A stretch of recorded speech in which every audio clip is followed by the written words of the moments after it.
Texas Monthly. Hey, and welcome to another episode of Viva Tejano, a Texas monthly podcast about Tejano music told by the people who make and live it. I'm your host, JB Sauceda. This week, I sat down in the studio with Max Baca. Max is a true standard bearer in Tejano music, a tremendously talented bajo sexto player who was just 7 years old when he started playing on stage with his dad's conjunto band. Max went on to play in the Texas Tornadoes alongside Freddie Fender, Flaco Jimenez, Doug Zaum, and Augie Myers. Then founded the Grammy Award-winning band Los Tex Maniacs. He's recorded with the Rolling Stones and still tours with the legendary Flaco Jimenez, who he considers a second father. In 2024, Max became the youngest person ever inducted into the Texas Conjunto Music Hall of Fame in San Benito, Texas. Max is also a real student of the music. So in our conversation, you'll hear the fascinating origin story of conjunto from South Texas and Mexico, but also from indigenous communities in New Mexico and Arizona. He'll talk about the first time he saw Flaco play accordion 50 years ago in a massive dance hall and livestock arena in Lubbock. Then he'll tell the wild story of how he came to join the world's biggest Tejano supergroup by replacing his idol, Oscar Tellez. Here's my conversation with Max Baca. So we're here today to talk about Johnny Canales as kind of a jumping off point, because I have this kind of idea in my head that he has been this glue that has really pulled together a lot of different pieces of kind of like the larger Latino music genre and has helped build this flywheel that I feel like it's benefiting from these days. But that's my take. Like that's how I feel. But how do you? What did his show mean to you? If you're a musician, especially in the conjunto or Tejano, being on Johnny Canales was like huge. It's huge because there was other shows and other programs that before Johnny Canales and during his time, but he took it to another level. He was syndicated. I've had the honor to meet him several times. The first time he did a show in Albuquerque, New Mexico, when I was a teenager, and me and my brother had our conjunto, and the Baca brothers, los hermanos Baca, and then he invited us, and along with Little Joe, La Familia. That was the first time, and we were so nervous, and just, But when we got up to meet him, he was just like you and me, man. He was just like so humble and hey, man, and so that made us feel good. So we performed, and then the second time, it was at the zoo in Albuquerque. He came and did another show there, and that was special because my dad was there, and he was talking to my dad on the side there, and he introduced us. When my brother started playing the song, whatever, he just turned around and he was like. And he got on the microphone and he said something like, "Hey, Charlie!" Yeah. He was like, it touched him because it was that style, that he's used to in Texas, the conjunto style. And he was just really nice to us, man. Really laughing, joking around, And then we went to record, and we came to Texas to record on Joey Records, which is a pretty big label. Flaco Jimenez recorded on that label. And so when we came out with the CD, we get a phone call from Johnny Canales people, and they said, "Hey, we would like you guys to come down and do a show in McAllen." And that's where he was based out of, McAllen. He had his show there for the longest time, and he'd have a live audience. And that was a special show. We got to have dinner with him, and he was just a humble guy, man. He was just an ordinary. He loved music, and when he'd hear the music, he would just say, "You got it, take it away," whatever. And he would be like, "Oh, échale," and then he just filled up with so much joy, and you could tell in his gritos or his yells that he was happy. It moved him. The music moved him. Whether it was hardcore conjunto from the regional area to Tito Olivares, he was a big fan of Los Huracanes, the Norte, Los Rieleros, the Norteño bands from Mexico and from the States as well, and the conjuntos, the pioneers and stuff. As a matter of fact, he had the Texas Tornadoes on there. Yeah, I was gonna say I've got a recording of one of those when they played Adios Mexico, and wanted to watch it with you to just kind of get some reactions, because I think visually the music's incredible just on its own. But part of what I love so much about watching these segments is the clothing, the showmanship. The Texas Tornadoes, you got it. Eso, take it away. Vámonos. But the approachability of all of that still. So let's, I want to watch this clip with you. Okay. Oh, wow, that looks like some kind of a big discotheque hall or something. Adios, Mexico.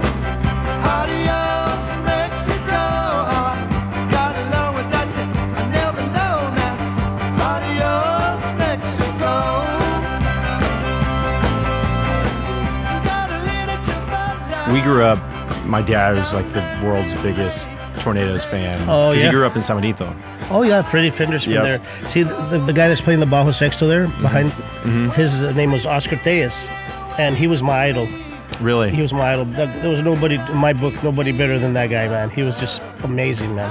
What did you love about I him? took his place. I learned when I was 7 years old. I'm 57 now. 50 years ago, I seen him play with Flaco in Lubbock, Texas. My dad would take me and my brother to go see Flaco play there, and Flaco back then would sell it out 3 nights in a row. This huge 1,000, capacity. It was a big wooden floor, the wooden dance floor, the stage, and then the tables on the side. It's called the fronterizo. And in the back, it was where they have the livestock, auctions and stuff, cows and horses, whatever. So they would throw the sawdust on the dance floor, man, and big, huge dance floor, man.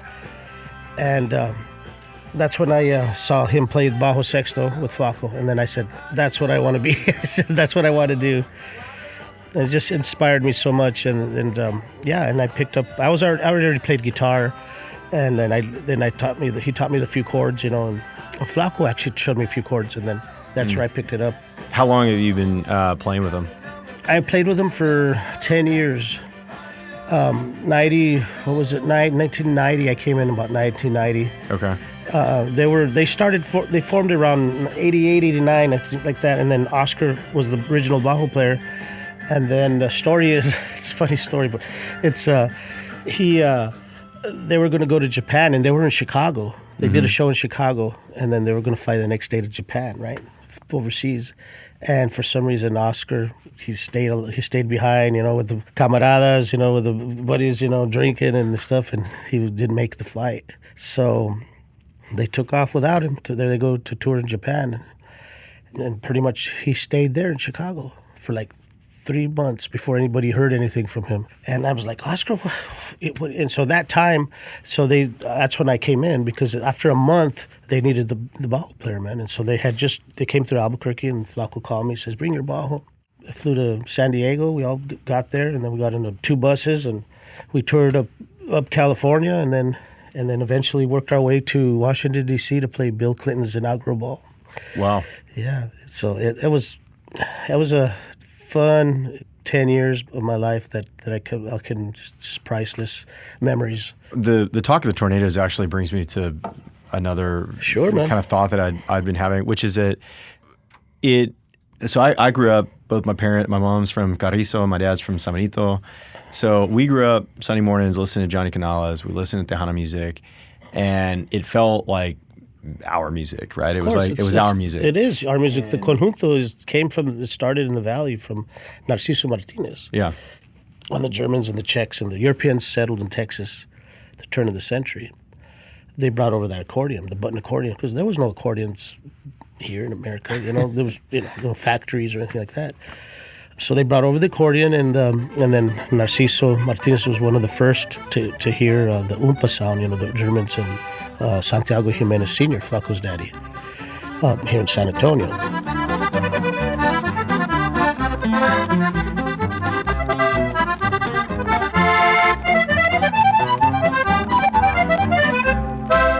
So there was a big German community in the brownfields. There still is. And so they would hear, Flaco told me that his dad would Flaco would hear the radio, those old radios with just like an AM, one line, let's say, with a few numbers or with a few stations, whatever, and he'd tune in on they'd hear the polkas and stuff. That's where we picked it up. Narciso Martinez grabbed it, finally got a hold of an accordion, and then we incorporated the bajo sexto. That's what I play. Bajo sexto is a 12-string guitar with bass strings and guitar strings, and it was designed to take the place of that accompaniment part of the accordion, because they would take the leads here, right? Mm-hmm. And then they would gentle with the accompaniment part here. So they said, we want to get an instrument to sound like that, so that it would be easier for the accordion players to be faster and flashier or whatever, progressive. And so they came up with the bajo sexto, and Martin Macias migrated. Well, he came from Spain into Michoacan, Paracho, Michoacan, Mexico, where he learned how to make guitars there. And then that, as far as the research and that I've researched it on, there's no names or anybody that says who invented the bajo sexto. The only one that comes into play is Martin Macias. He learned from a luthier in Mexico, Paracho, Michoacan. Then he migrated to San Antonio, and he started working at a furniture store in San Antonio, and that's where he was making the bajos. And so then finally he got to making bajos and selling them, and then he got his own place. And the rest is history, man. I hadn't realized it was that distinctive a decision to, we want to just replace this sound, but keep the oompa and that accompaniment. So if you hear on the accompaniment part of the accordion, right? There's a bass and there's a treble side, and the treble is pretty much the rhythm, and the bass is the bass. So if you hear the bass, you hear a high and a low octave, kind of like a tuba, but with a high and low octave on it. And if you hear the treble side, so that the bass is a don, and then the other side's a chank, don, chank, don, chank, don, chank, don, chank. So if you hear the chank, it's like a unison sound, and so that's what they did. That's how they did the bajo sexto. Incredible. Is it set up pretty much the same way as a guitar in terms of the scales? It's tuned differently. It's tuned in fourths. So it's tuned like a bass, but it's got 6 strings. It's got 6 double strings, 12 strings, but you press 2 for 1. It's like a 6-string pair or whatever, 12, okay. So, but you're doing the bass, boom, boom, boom, boom, boom, when you're playing, and you're doing the rhythm as a guitar would do. So you're doing both. And actually the bajo, it's got the thicker strings, so when you strike it with a pick, if you take the sound off the rhythm and off the bass, you're hearing a chick, chick, chick, you're hearing a snare drum, or a hi-hat or something, so it's percussive. It's got the percussive, so you're doing like 3 instruments in one, you know what I mean?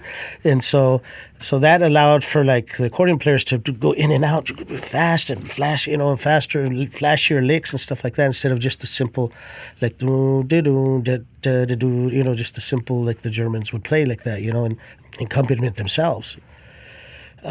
So yeah, we took it to another level and modernizing it. And are you familiar with that documentary Chulas Fronteras? Oh yeah. And I don't remember who had the quote in the movie, but I remember somebody specifically saying that they took a lot of pride, and they weren't hiding from the fact that they had kind of taken the accordion from the German polka, but that they felt like that they had put a spin and kind of a flair on it that was unique to the like Mexicano and Chicano identity. What it was is once we got the accordion, once we incorporated and got the bajo sexto in play, then it's a duet, right? So that's when we created our own style, because that was unique. Once we did that, this is Tex-Mex now, Accordion is the Tex and the bajo sexto is the Mex. And the migrant farm workers working the fields back then, well, that was their entertainment. It was just those 2 instruments. They'd go under a tree after a week working the fields in a barn. They'd have a pachanga or a shindig or whatever, and it was just the bajo and accordion jamming, playing. And we were playing just traditional folk songs from Mexico, the songs like Adelita and those old tunes, Los Laureles and whatever, back then. It was just strictly instrumentals.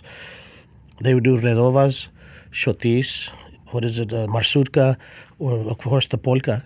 They wouldn't sing. It was just, Narciso didn't sing back then. It was just instrumentals. And then later on, as it evolved, Valerio Longoria and Santiago Jimenez was the one that started adding the singing to the rhythms.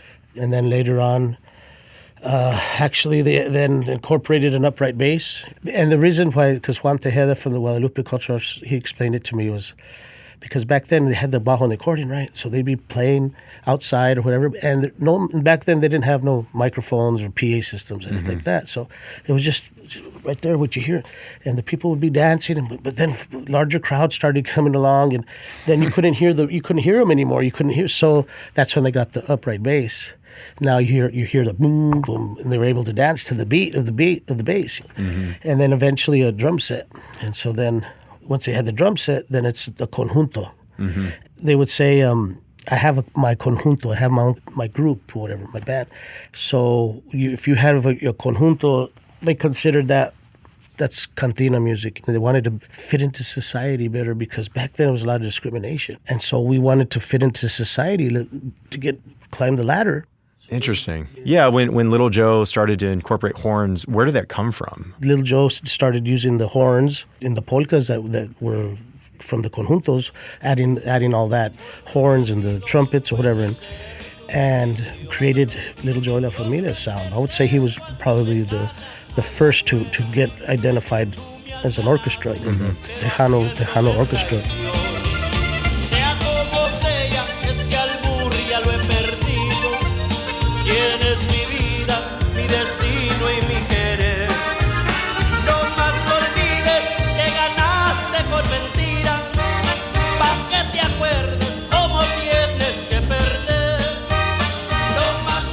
Growing up, for me, when I define Tejano, I think about basically the orchestra version, that offshoot as Emilio, and more of this sort of kind of spanned both. I mean, and probably more so than him. Ruben Ramos or any of them that really had the horns was what was played in our house a lot. The Latin breed. Latin breed. There was the Tortilla Factory. It was one that had some outstanding horns, man. And the producer, Joe Gallardo, was the producer, and he would arrange all these arrangements, for the Tortilla Factory, even some for Little Joe. And that was because we wanted to play those big ballrooms. We didn't want to play in the cantinas. Yeah, I hadn't. I mean, it is really interesting, just this idea of even kind of economic growth. It wasn't purely just about the entertainment. It was, this functionally will make it easier for us to sell more tickets and play bigger, audiences, et cetera. When you think about, as a kid, when I heard the term Latin music, I thought about Juanes. I thought about stuff that wasn't necessarily from here. Right. But, and I don't know if this was just like the selfishness of growing up or self-centeredness of growing up in Texas and feeling like Tejano was wholly separate. But how do you see Tejano music and conjunto music as kind of fitting into the bigger picture of Latin music? Well, see, I guess the word Latin just means anybody that's Spanish-speaking. It could be from Mexico all the way down to South America, all the Latino communities, that's Latin. Now there's different genres, which would be conjunto. Tejano, they call it Tejano. I call it Tex-Mex. And I know Flaco does, Little Joe does as well.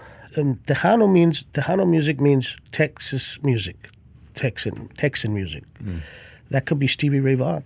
He's Tejano, That's Tejano music. But so they just kind of like make it to like where you say Tejano is like conjunto, Tejano, but in all reality, it's Chicano music, it's Tex-Mex music. Now there's different styles. There's norteño, there's bachata, there's so many different styles, genres of music. It's all fit in the Latino name. I want to zero in a little bit on you. I mean, what was life like growing up? How did music play in? Well, my dad was an accordion player. My dad was a musician. He had 7 albums that he recorded back in the 60s. And when I was a young kid, I would listen to my dad rehearse with his band. And I had to go to school the next morning, so I'd get in trouble because I'd be up late there on the floor, just peeking around the corner. I was just attracted to it, to the sound of the music, the bajo, sexto, the accordion, So eventually, when I was 5 years old, my dad taught me how to play the accordion. By the time I was 7, I was my dad's bass player in his band. Incredible. He took me to the pawn shop, and he says, "Hey, come here. See this bass? Do you like it?" "Yeah, it's nice." He goes, "Okay, I'm going to buy it because I need a bass player for next weekend, and you need to learn it."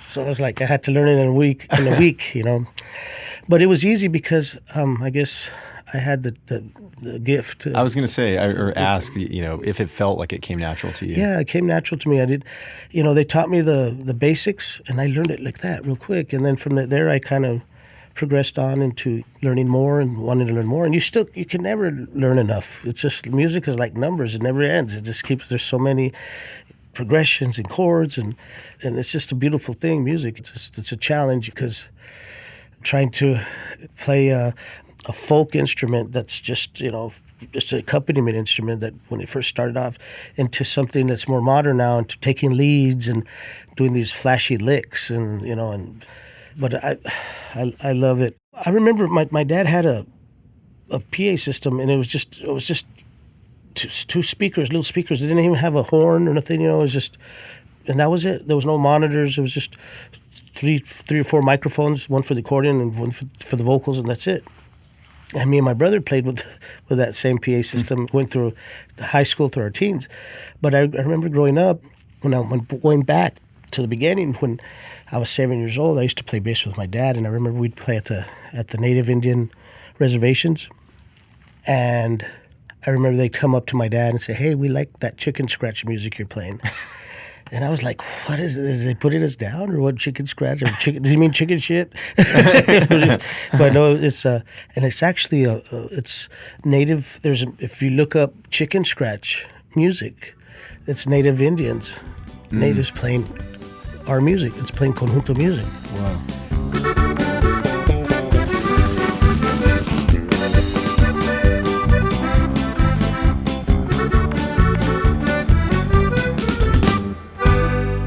But they don't sing. They play like Volver, Volver, but they'll just play the instrumentally. And my dad used to play a lot in Arizona, so we'd go to Gallup, in Grants, Gallup, Tucson, or Phoenix, the Calderon Ballroom, 1969. My dad played there. And then later on, when I was 5 years old, my dad got me up and set me on a chair, and I played a polka on the accordion at 5 years old. You end up eventually taking over for your idol, the person that you thought was the best bajo sexto player on the planet. What did it take to get there? Like, why, how did that even happen? I was very fortunate and blessed to be there at the right place at the right time. I grew up with Flaco Jimenez as a father figure to me. Flaco became part of the family. He knew my mom and dad. Every time he'd go through Albuquerque, he'd stop and stay at our house. So we became family. Then he invited me to join his band, and I started playing with Flaco overseas and different places. The first tour I did with Flaco was in Spain, and I had never. This young kid from Albuquerque, New Mexico. Me and my brother had our band, and we would just play in these little cantinas, quinceañeras, or weddings, or whatever. And all of a sudden, boom, joined the Flaco Jimenez and joined the Texas Tornadoes. I'm playing stadiums, and it's like, but according to Flaco, he said that I was a good bajo player, that I was a damn good bajo player, and so that he said I'm gonna nab him. I'm honored for that. I'm very humbled and honored. Oscar Tejas was my idol. Unfortunately, he passed on, but I was at the right place. They went through Albuquerque. They called me just to sit in for the night because they didn't have Oscar with them, and they figured, hey, might as well do the tour. So they asked me to do the tour, and so of course I accepted it. And then we played our first night in San Diego. And so after the show, I guess Freddie had the sound guy record the show, and he was listening to it afterwards. So the next morning, before we left, they called me to the room, and it was the four principals. It was Flaco, Augie, Freddie, and Doug Sam. And Doug, he called me and said, "Hey man, I'm going to have a meeting here. Come over to Freddie's room." And they sat down. "Yeah, what's going on?" "We just want to welcome you to the Texas Tornadoes." I'm like, oh, wow, and I'm like, I accept. I was blown away, it was just a lucky break, and I'm very blessed. Like I said, I was very blessed to be there for that. Well, I think the thing that you said that resonated the most with me was just this.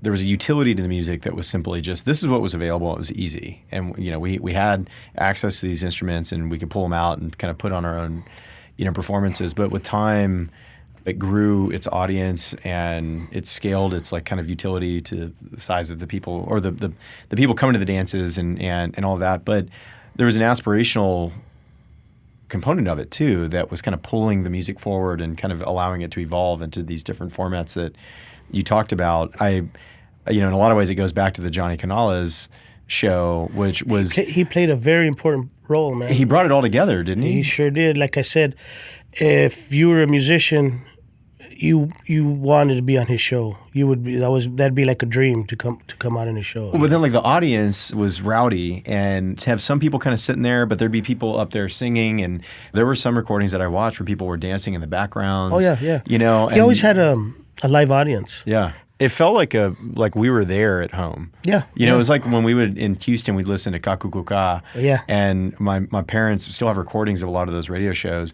And we felt like we were part of a party, even though we were by ourselves as a family. Yeah. It was like we knew other families were listening to it and participating. And there was something about that experience on Sunday mornings. Come home from church, eating at breakfast. My mom would always make chorizo. That was the perfect time to have the music. Yeah, it was fantastic. That was usually Sunday, go to church. After church, barbacoa, and then music. While you're having barbacoa, and Johnny Canales. Wait, turn on Johnny Canales. And you're always like, who's coming? Who's he got? Who does he have? I talk about him and my dad used to say this because I wasn't really familiar with his music personally, but he was kind of a musician's musician. And, you strike me as kind of the same, yes, right? Is that accurate description? Oh, absolutely. I'm a musicians, man, What does success look like for you? Are you've won Grammys, you've done a lot of things. Are you trying to be the household name? Do you want to play your music and make a living doing it? I've been fortunate and blessed to be able to make a living playing music. But my goal is to someday leave the younger kids to keep on carrying on the tradition. So if I can influence some younger bajo player, some accordion player, or that's what I'm in it for. Yeah, we have to pay our bills, of course. That's a given. I've had my water shut off a bunch of times, man. Grammy Award winner, Max Baca, and they shut my water off. Like I said, I've been blessed to be able to been able to work. So I'm just one of the guys, man. I'm just one of the guys, and my dad always instilled in me to be humble and to be humble no matter what. And I've learned that throughout the years hanging out with Flaco, because Flaco's the most humblest musician there is.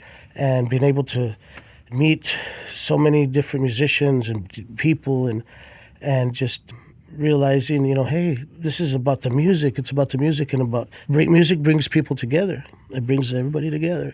And so let's just be happy and let's just enjoy while we're here, because one day you're here and the next minute you could be gone, And the way I look at it, my desire is to make sure and to inspire younger people to play music, to keep up the tradition, to keep following the footsteps of this music, because conjunto music, it's, like I said, it was cantina music, and it was, it comes from the people. Mm-hmm. It's our music, man.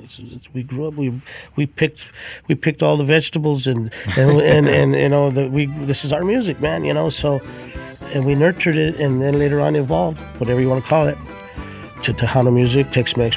It's about the music. It's a beautiful thing. Music is beautiful, man.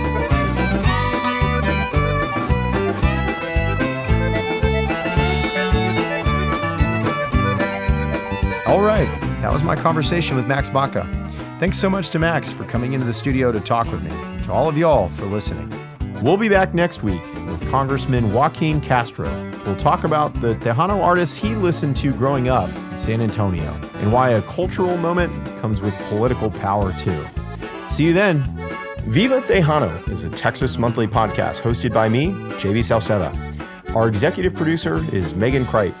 The show is produced by Ella Kapakin and Patrick Michaels, and produced and engineered by Brian Standifer.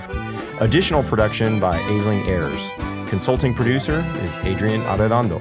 A huge thanks to our partners, Mirna Perez and Adrian Arredondo, for access to the Johnny Canales Show archives. Keep an eye out for the upcoming documentary, Take It Away, which chronicles the rise and fall of Tejano Hollywood. Artwork is by Jen Hare Tompkins and Victoria Milner. Thank you all for listening. Adios.